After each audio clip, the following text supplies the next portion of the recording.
US politics dragged back into it again with Bloomberg's supposed debate fail, I guess, for lack of a better term.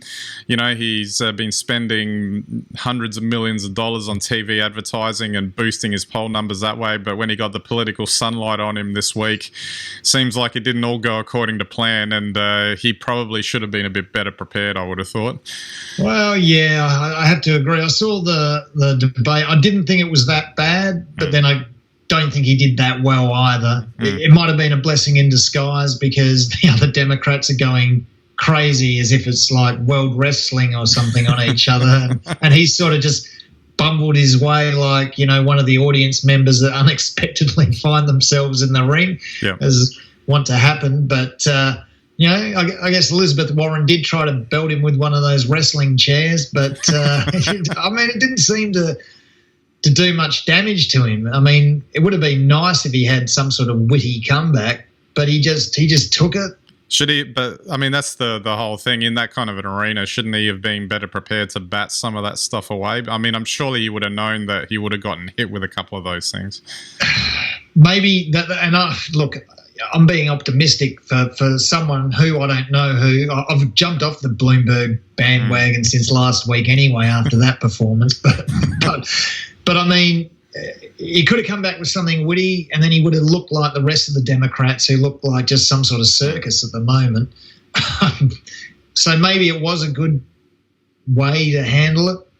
Maybe it was a tactic. Maybe he was just underprepared. But, gee, if he was underprepared and he just thinks he's going to buy his way in, you know, another performance like that and he won't be going anywhere. He'll just have the most expensive campaign in history. Absolutely. The other thing that was interesting about all of that is that it's unwittingly propelled Bernie Sanders higher than expected, and it's largely because the moderates on the stage, including Bloomberg, are all taking pot shots at each other. And I think they ran the numbers that if all the votes that were going to all the moderate Democrats were tallied together, they would beat Bernie. But because he's the only one running, well, you know, Warren's not really giving him much of a run for whatever reason now, because no one's really competing in Bernie's lane, he's just charging ahead. And, it's possible that, he could get it. Well, he could. Look, I don't know enough about US politics or really what's going on inside America to probably comment accurately, but I'm going to take a stab at it anyway. Of all of them, I think Bernie's the only one who seems to offer something different. Whether that's right or wrong for America, I don't know. But we can't go back to the way we were. That was why Trump got in, was because, all this Washington swamp looks after itself. So I guess that takes out Biden straight away and the more moderates.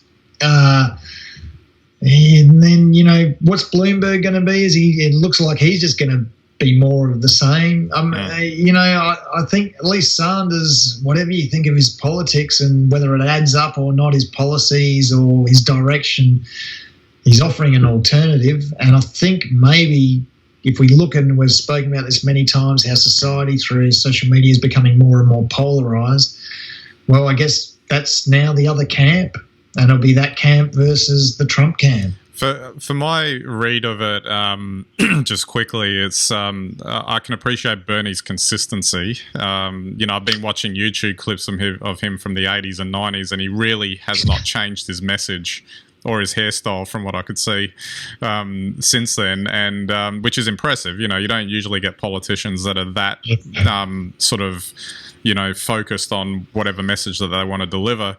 But I feel like he needs to still be taken to task on some of his stuff, if only just to put all the sunlight on it and expose everything so that he can defend it to the best of his ability. Couldn't agree with you more. I mean, we've seen in Australian politics, minor parties emerge over the last 3 or 4 decades, and they jump on a bandwagon and they're never going to be a serious contender, so they can stay true. They keep the same line going for 30 years about what they're going to do if they get in. And the great thing is they never run the risk of getting in. Bernie Sanders could be in a position to get in And to be honest, I don't know how he'd achieve any of the things he's saying if he did get in. So exactly, yeah, you're right. He needs to be taken to task. Thought I'd just finish off this part of the ep with Trump's tweet. Mini Mike Bloomberg's debate performance tonight was perhaps the worst in the history of debates, and there have been some really bad ones. He was stumbling, bumbling, and grossly incompetent. If this doesn't knock him out of the race, nothing will. Not so easy to do what I did. Which, of course, it always comes back to him. I am fascinated with how this is all going to play out and how they play against him in the back half of the year in the lead up to the election. It's going to be fun to watch, I think.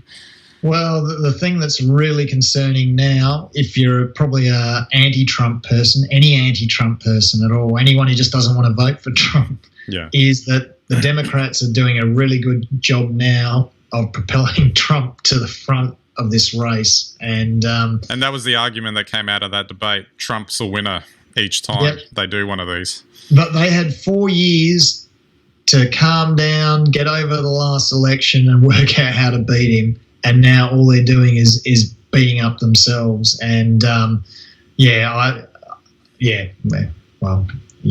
can only wait and see what happens. Exactly.